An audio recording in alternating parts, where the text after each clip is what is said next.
संभोग करने के बाद मर्दों को मार देती है। युग 13 साल बाद अपने गांव बंगला मुड़ा आया था, जहां उसकी मुलाकात हुई एक बूढ़ी औरत से जो बता रही थी कहानी यक्षिणी की। बच्चा बच्चा जानता है कि यक्षिणी जितनी खूबसूरत है उतनी खूंखार भी।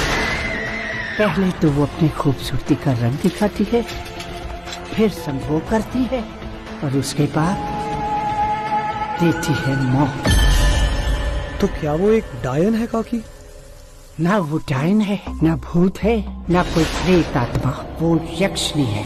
कुछ सालों पहले एक कवि बाबू के साथ उसने संभोग किया था, फिर उन्हें मार दिया या खा गई। ये आज भी राज ही है। वो कवि बाबू मेरे ही पिता थे।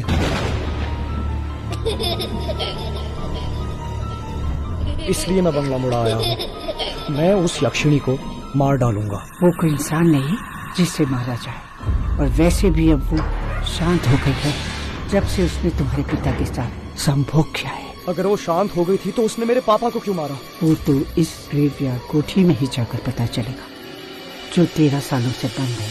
बात करते करते अब युग ग्रेवयार्ड कोठी के सामने पहुंच गया था, और जैसे ही उसे पता चला कि इस कोठी में यक्षिणी है, तो युग ने गुस्से से ग्रेवयार्ड कोठी का दरवाजा तोड़ दिया और अकेले ही कोठी में घुस गया। तभी उसे एक आवाज सुनाई दी। कौन है? वो उस ओर भागा।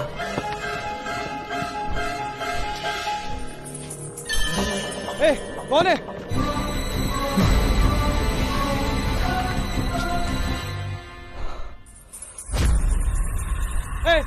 ए, रुको! तो वहाँ उसे मिली एक लहूलुहान औरत जो दर्द से तड़प रही थी। काकी, काकी, अगर आप यहाँ हैं तो मेरे साथ कौन? युग को एहसास हुआ कि कोई उसके पीछे खड़ा है।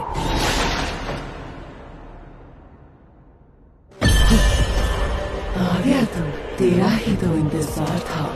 तू ही लौटाएगा मेरी शक्तियों को। आखिर कौन थी ये यक्षिणी, और क्यों वो खूबसूरत औरत बनकर मर्दों को अपने मोह जाल में फंसाती थी?